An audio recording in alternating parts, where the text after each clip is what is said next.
કેમ છો બધા? મજામાં છો ને? શિયાળો આવે એટલે શાકભાજીઓ ખૂબ જ સારા એવા પ્રમાણમાં મળતા હોય છે.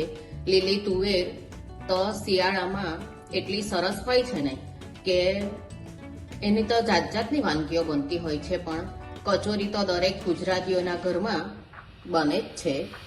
લગ્નમાં પણ એક ફરસાણમાં કચોરી તો બને જ છે અને ફરસાણની દુકાનોમાં પણ કચોરી બનતી જ હોય છે. આપણે ઘરે બનાવીએ કે તૈયાર, પણ કચોરી તો બધાની ફેવરેટ જ હોય છે. આપણે આજે કચોરી બનાવીશું. કચોરી બનાવવા માટે મેં આ 500 મારા દાણા છે, તુવરના દાણા લીધા છે, 500 ગ્રામ છે. દાણાનું જ વજન છે 500 ગ્રામ. 2 વાડકી ઘઉંનો લોટ લીધો છે અને 2 મોટી ચમચી રવો લીધો છે. 2 મોટી ચમચી મણ માટે ઘી છે. 1 ચમચી મીઠું અને નાની ચમચી અજમો છે. 2 ચમચી આદુ મરચાંની પેસ્ટ છે. 1 ચમચી લીધું છે. તમારે લીલું લસણ લેવું હોય ને તો પણ લેવાય. દ્રાક્ષ લીધી છે, કિસમિસ 1 ચમચી, તલ લીધા છે 1 મોટી ચમચી, 1 ચમચી વરિયાળી છે, 1 ચમચી ગરમ મસાલો છે, 1 નાની ચમચી હિંગ છે અને 1 નાની ચમચી હળદર છે, 1 ચમચી નાની રાઈ, 1 નાની ચમચી જીરું અને 1.5 ચમચી મીઠું લીધું છે અને પિંચ જેવો ખાવાનો સોડા લીધો છે. આપણે કોપરાનું મારા લીલા કોપરાનું છીણ છે. લીલા કોપરાનું છીણ 2 મોટી ચમચી છે અને વઘાર માટે આપણે 1 ચમચી તેલ લીધું છે. 1 લીંબુનો રસ છે અને કોથમીર છે 1 વાડકી ભરીને, અને તળવા માટે તેલ લીધું છે. આપણે પહેલા લોટ બાંધી લઈએ. લોટ લઈ લઈએ. તમે ઘઉંના લોટની જગ્યાએ મેદાની પણ બનાવી શકો અને રવો મેદો મિક્સ પણ કરી શકો.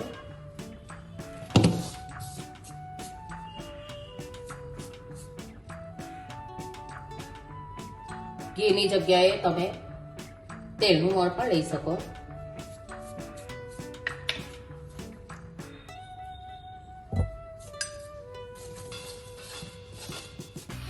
મુઠ્ઠી પડતું મણ રાખવાનું છે. જો આ રીતનું થોડું પાણી લઈને આપણે લોટ બાંધી લઈશું.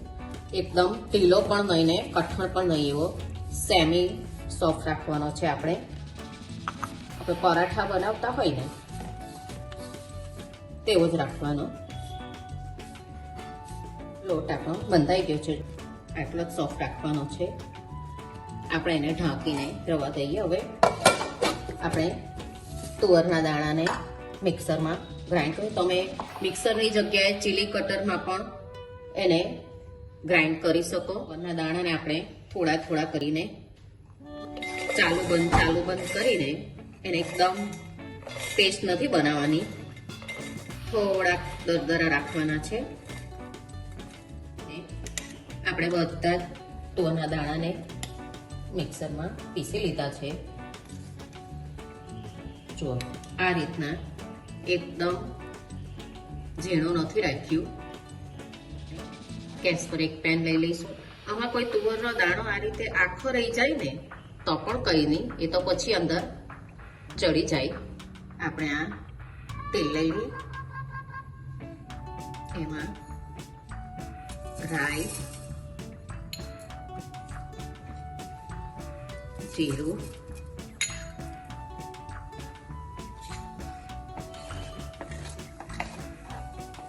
રાઈ પકડવા માંડી છે. એમાં આપણે આ વરિયાળી, તલ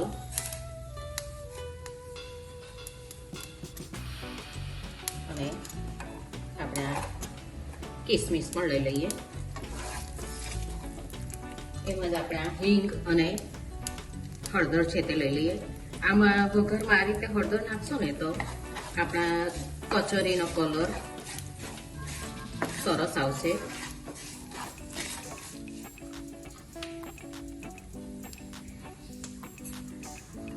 આદુ મરચાં અને લસણ,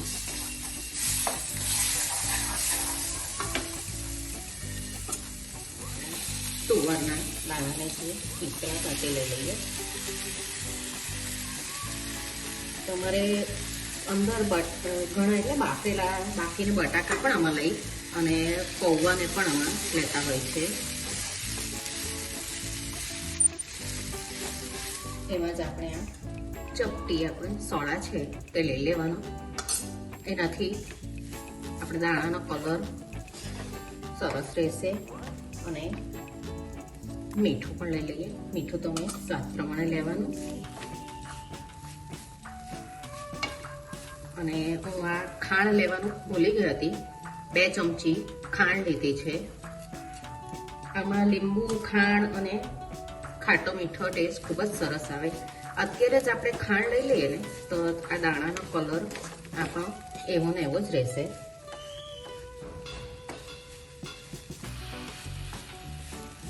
ગેસ ધીમો જ રાખવાનો અને હલાવતા રહેવાનું.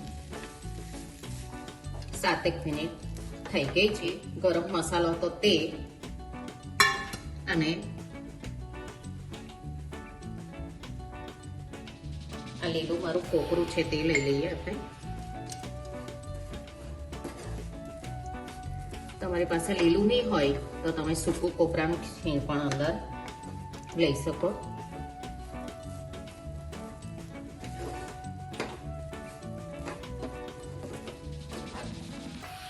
હજુ આપણે 5 મિનિટ થવા દઈશું.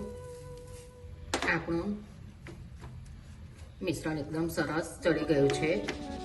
હવે ગેસ બંધ કરીને આ કોથમીર અને લીંબુનો રસ મિક્સ કરીને એને ઠંડુ થવા દઈશું. આપણે બોલ્સ બનાવી લઈશું. તો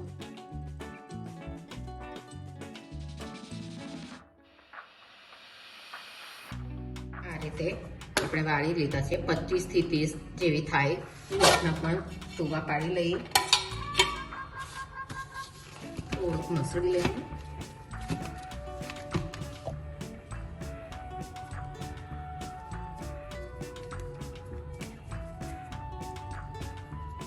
પૂરી આપણે પતલી વણવાની, થોડીક મોટી રાખવાની.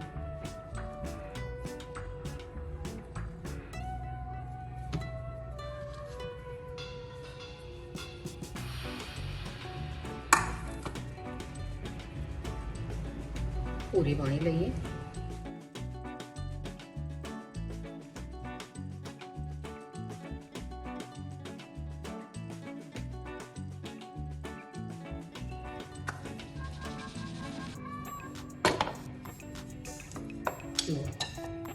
આ રીતની રાખવાની. આપણે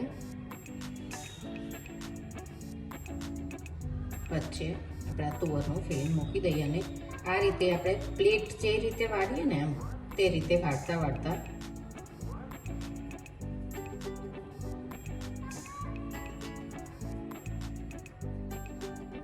આ રીતે પછી ઉપરનો વધારેનો લોટનું કાઢી લેવાનું.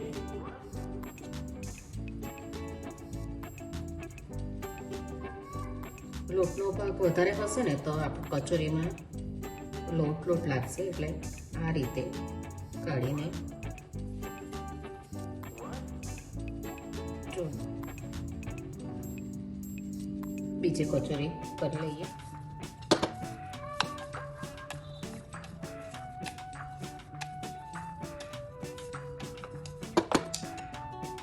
આ રીતે આમ પ્લેટ વાળતા જવાનું બે બાજુથી.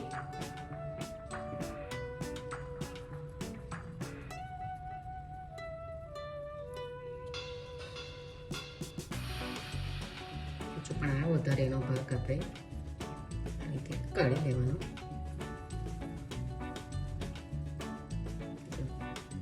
આપણે આ રીતે બીજી પણ કરેલી ભરાઈ ગઈ છે એકદમ સરસ. આપણે એને તળી લઈએ. તેલ લઈ લીધું છે. તેલ ગરમ થાય એટલે આપણે કચોરી તળી લઈએ.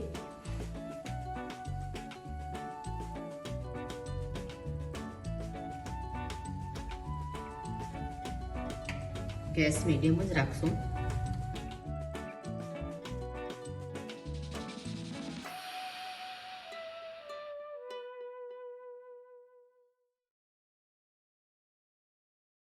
1 મિનિટ માટે આપણે એને અડકવાનું નહીં, થોડીક ધીમે રહીને ઉપર આવશે પછી એને ફેરવવાનું.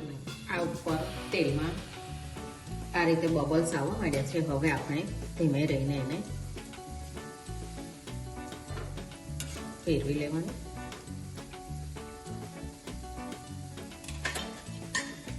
કચોરી જો તળાઈ ગઈ છે, કેટલી સરસ છે. આ તળતા મને 6 થી 7 મિનિટ જેવી થઈ અને કલર પણ એકદમ સરસ આવ્યો છે. આપણે બીજી કચોરી તેલમાં લઈ લઈએ. તમારે હાફ ફ્રાય કરીને તમે રવા દેવ ને તો પણ આ 5 મિનિટની જગ્યાએ તમે ખાલી 3 મિનિટ આ રીતે તળો અને પછી જ્યારે તમે ખાવાના હોવ ને ત્યારે એને તળી લેવાની. ફ્રીજમાં એટલી જ સરસ રહી છે. કચોરી તળાઈને તૈયાર છે. જો એકદમ ખસ્તા છે, એકદમ કરારી છે અને ટેસ્ટમાં પણ એટલી જ સરસ છે. તમે પણ આ રીતે બનાવજો, એકદમ ટેસ્ટી છે. આ એક કચોરીને એકદમ ખસ્તા છે, ક્રિસ્પી છે એકદમ ઉપરથી. તમે પણ આ રીતે બનાવજો અને મને કહેજો કે તમને આ કચોરી કેવી લાગી. આપણે પાછા મળીશું બીજી રેસીપી સાથે. આવજો.